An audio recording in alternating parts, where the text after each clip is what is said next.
Oi, gente, boa noite. Meu nome é Esther. Eu vou começar a dar aula para vocês sobre microbiologia. Na aula de hoje, a gente vai estudar sobre genética microbiana. Inicialmente, eu vou destacar como os seres vivos são classificados. Os seres vivos são classificados em principais cinco grupos, tá? Monera, protista, fungi, vegetal e animal. Os vírus, eles não há um consenso entre os cientistas se eles são seres vivos ou não. Então, não há um grupo específico para estudar vírus. A gente chama vírus um grupo sem reino, tá? Inicialmente, microbiologia, a gente estuda a interação entre os micróbios, ou seja, os seres que a gente não vê com os seres que a gente vê, com os seres mais desenvolvidos. Nós, por exemplo, somos seres humanos, até onde eu sei, né? Eu, por exemplo, sou. Não sei até onde está indo essa gravação do vídeo, mas espero que eu esteja lidando com humanos. Então, é, dentro do nosso corpo, existe uma quantidade de micróbios que consegue ser maior do que a quantidade de células vivas, células humanas. Por quê? Porque as células animais, infelizmente, vocês têm que admitir que nós somos animais. As células animais, elas têm estruturas complexas dentro dela, que são as chamadas organelas. Então, elas conseguem ocupar uma grande quantidade de espaço. Para quê? Para funcionar.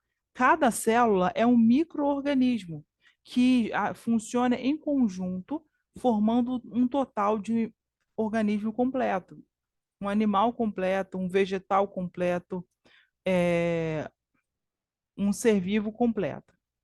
Então, só que as células das bactérias, elas não têm uma grande complexidade. Elas possuem a parede celular, que pode ser de peptidoglicano ou murina, pode ser dupla ou pode ser simples, pode ser gram-positiva ou pode ser gram-negativa. Dentro dela existem organelas, mas não tantas organelas quanto dos vegetais e dos animais, tá? E outra coisa mais importante, elas não possuem núcleo. Até hoje, dia 7 de 2 de 2023, não foi encontrado ainda bactérias com núcleo. Pode ser que no futuro seja encontrado, mas atualmente não. Então, eu tenho que falar para vocês sobre aquilo que acontece hoje, tá? Dia 7 de 2 de 2023. Não é um consenso científico dizendo que pode existir bactéria com núcleo. Bactéria com qualquer célula que possui núcleo, ela é eucarionte, ou seja, possui carioteca. A célula que não possui núcleo, ela é chamada de procarionte, ou seja, antes da carioteca. Pro vem antes. Deveria ser pré, né? Mas em latim é pró, que vem antes. Então tá. Começando isso, a nossa aula hoje é focada no material do CEDERJ, tá? Para o curso de biologia. Aqui tem a apostila do CEDERJ, microbiologia, estudo dos micróbios fósseis vivos do nosso planeta, dinâmica populacional dos micróbios em vários ambientes. Isso aqui é uma aula prática. A gente vai começar nessa primeira aula o estudo dos micróbios fósseis vivos do nosso planeta. Eu vou até compartilhar a tela com vocês, para poder facilitar a visualização.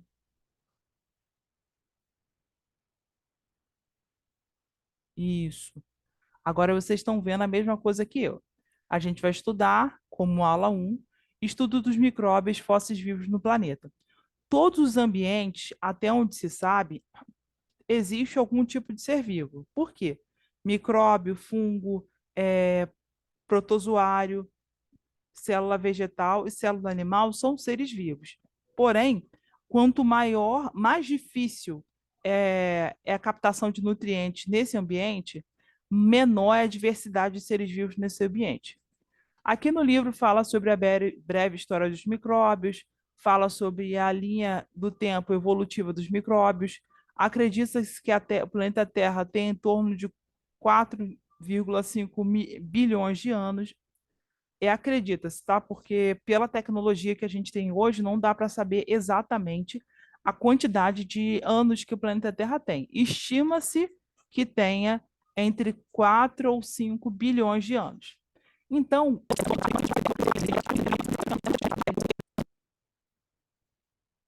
Então, diatomácea. Termo diatomácea deriva do grego clássico, cortado ao meio, ou seja, são seres vivos que são divididos, segmentados. Deixa eu tirar aqui.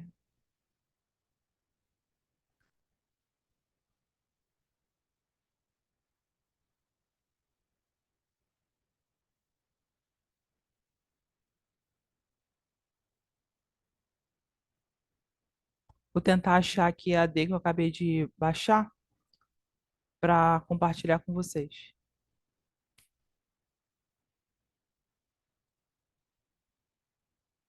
Sim, achei aqui. Vamos lá. O texto a ser elaborado deve ser apresentado sob a forma de uma narrativa, no formato de texto acadêmico, com 4 a 5 laudas, ou seja, 4 ou 5 páginas, sem contar as imagens ou citações bibliográficas.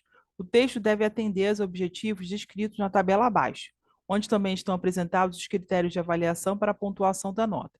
Vocês têm que escrever um texto sobre os fitoplânctons marinhos, a importância dos fitoplânctons marinhos para o planeta. Vocês lembram daquela que eu acabei de botar aqui, ó? Aqui, ó. A escala evolutiva. Eu, Eucariontes unicelulares são os fitoplânctons, tá? Esses fitoplânctons foram responsáveis, ou chamados de algas azuis, eles da foram responsáveis pela transformação da atmosfera.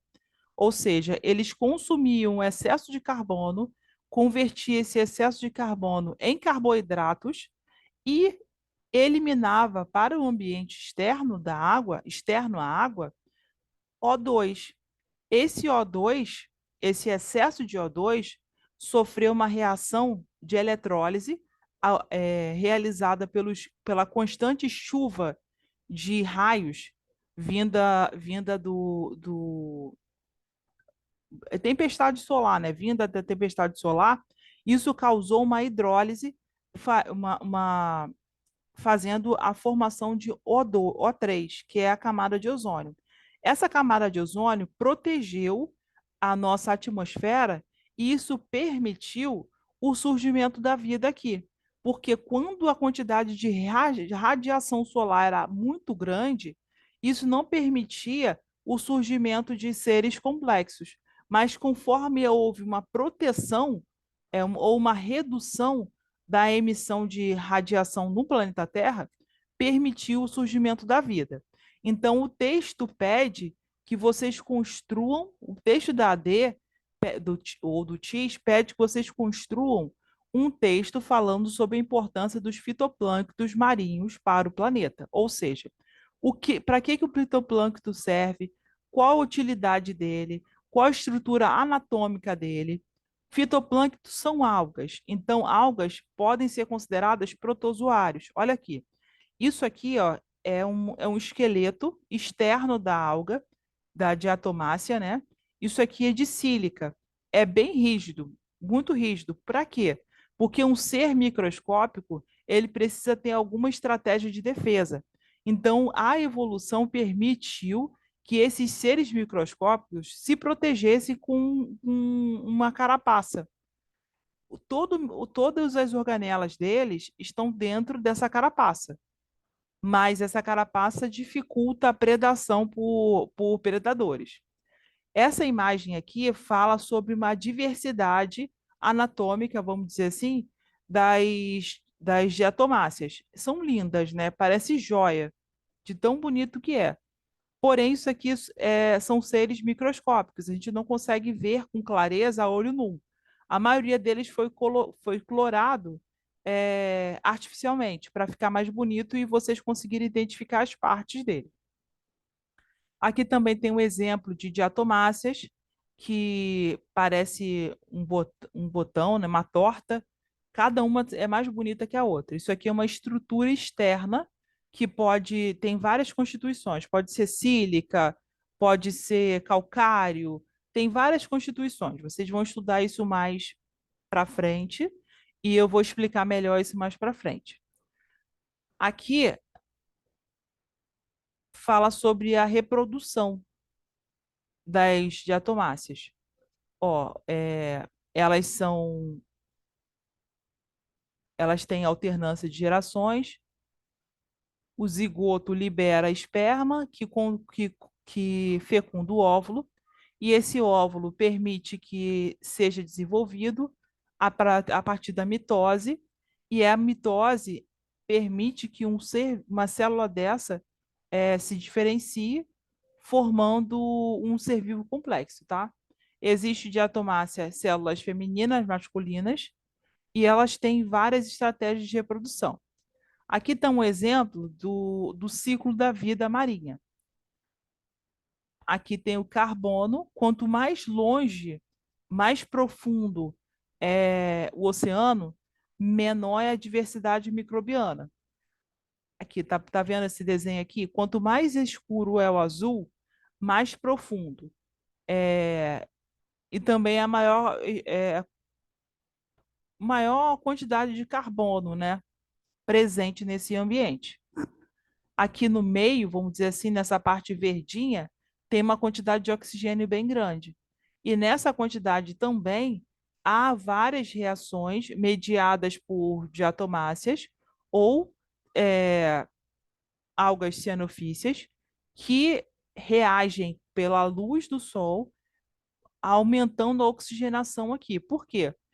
A região que é iluminada pelo sol é em torno de 1.000 metros de profundidade. Então, abaixo de 1.000 metros de profundidade não tem algas cianofícias.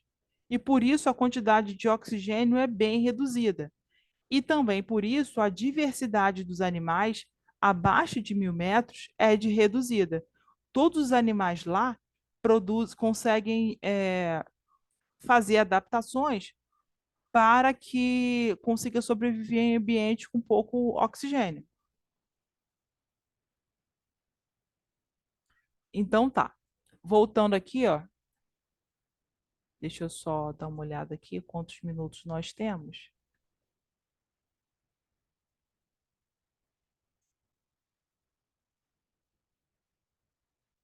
E beleza. Os micróbios são seres unicelulares que habitam todos os locais da Terra, ou seja, estão presentes em toda a biosfera. No cotidiano, os micróbios são conhecidos por bactérias, fungos, bolores, leveduras, algas, limos. Estudos de fósseis geológicos estimam que as cianobactérias são os micróbios mais antigos, muito anteriores do período cambriano. Ó, período cambriano é um período que gira em torno de 500 a 600 milhões de anos atrás. Esse período é considerado o marco inicial da expansão da vida da Terra. Nesse período, acredita-se que houve uma quantidade tão grande de oxigênio que os seres capturavam o oxigênio do ambiente marinho, que naquela época os pesquisadores acreditam, que os evolucionistas acreditam que não existia vida na Terra, só em ambiente aquático, tá? Então, esses seres, eles alcançavam tamanhos enormes porque eles conseguiam absorver diretamente da água o oxigênio. Também, quando aconteceu a primeira redução drástica de oxigênio no planeta Terra, os seres vivos saíram do mar e foram migrar para o ambiente aéreo, ou seja, o ambiente terrestre. E o período cambriano é o período onde houve maior diversidade de seres vivos. Como é que eles descobrem isso? Os evolucionistas eles procuram fósseis ou registros de seres vivos na terra, na água. Eles cortam literalmente o solo em horizontes. Então, há uma descoberta constante de uma diversidade de seres vivos, principalmente em ambiente que era mar, muito grande nesse período que eles denominaram Cambriano. Imagine que você está muito bem andando na terra, numa rocha, começa a cortar essa rocha em cubo. Você corta a 10 metros de profundidade. Depois que você eleva essa rocha, você percebe que a cada 1 metro tem uma mudança na constituição da Terra. Então, os pesquisadores acreditam que a cada 1 milhão de anos acumula-se sedimentos e esses sedimentos vão determinar o que aconteceu naquele ambiente, naquela era geológica. A cada 1 milhão de anos equivale a 1 metro. Então, 10 metros equivale a em torno de 10 milhões de anos. 100 metros de profundidade, 100 milhões de anos. 200 metros de profundidade equivale a 200 milhões de anos e assim sucessivamente. Porém, é possível identificar em alguns cânions, que são aqueles buracos produzidos pela água. Geralmente, os cânions são o que anteriormente era o fundo dos oceanos, que o oceano foi se expandindo até é, o local que a gente conhece hoje como oceano, saindo dos centros do continente, ocupando outras regiões. Alguns lagos de água salgada são muito antigos. Tem um lago de água salgada no Peru, que é o lago mais alto do mundo. Ele é papo de 3 mil metros de altitude. E ele é muito antigo. Ele é da época dos dinossauros, em torno de 100 milhões, 50 milhões de anos, 50 a 100 milhões de anos, tá? E ele reserva água da época que aquela região ali era a Pangeia. Então, na região onde era mar, ele, devido às alterações geológicas, ele acabou subindo e se isolando, formando um lago bem alto. Beleza. Especula-se que a expansão da diversidade do organismo durante o período cambriano tenha sido o resultado de mudanças climáticas acontecidas em virtude dos seguintes fatores. Aporte de oxigênio produzido no processo de fotossíntese pelas cianobactérias, resfriamento gradativo da crosta terrestre, alteração do pH do ambiente aquático. Como você pode perceber, essas alterações se constituíram em barreiras seletivas, favorecendo a predominância de seres mais aptos à sobrevivência de acordo com as novas condições vigentes. Quanto maior a quantidade de oxigênio, mais seres vivos conseguem se reproduzir. Porém, alguns seres vivos morrem com excesso de oxigênio.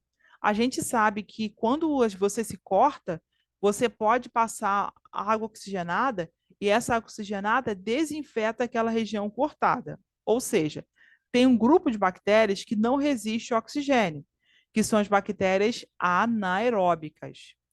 Bactérias anaeróbicas não resistem ao oxigênio.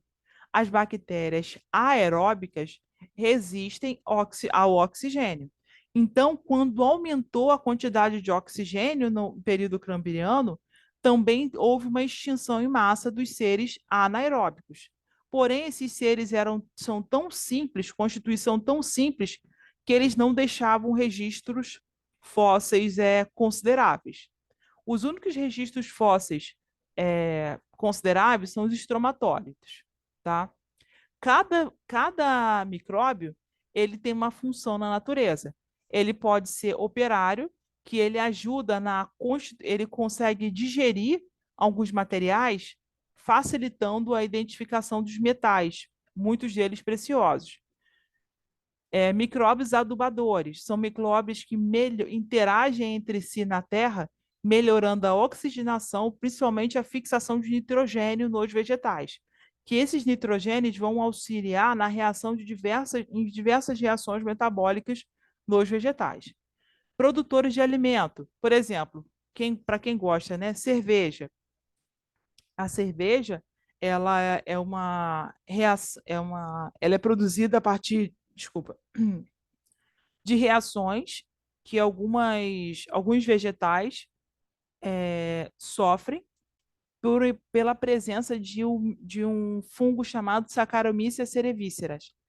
Esse fungo ele quebra o carboidrato, tornando a massa do pão ou a massa ou a cerveja mais doce.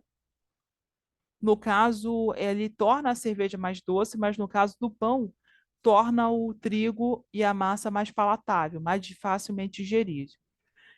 Os micróbios geneticistas são micróbios que auxiliam na inserção de genes selecionados artificialmente dentro de outros seres. Esses micróbios ajudam na transgenia, ou seja, fazer vegetais transgênicos. Micróbios farmacêuticos são micróbios que ajudam na produção de medicamentos. Micróbios lixeiros são micróbios que consomem os resíduos produzidos e reduzem o impacto ambiental.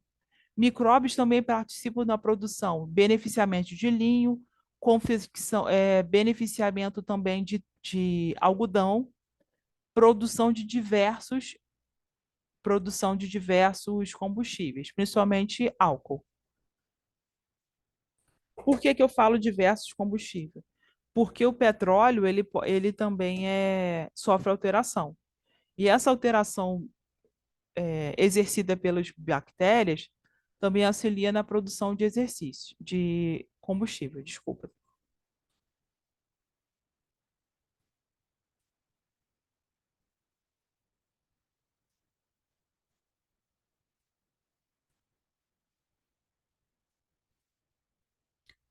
Beleza, eu vou parar a aula aqui, porque senão vai ficar muito longa e eu não vou conseguir salvar, tá?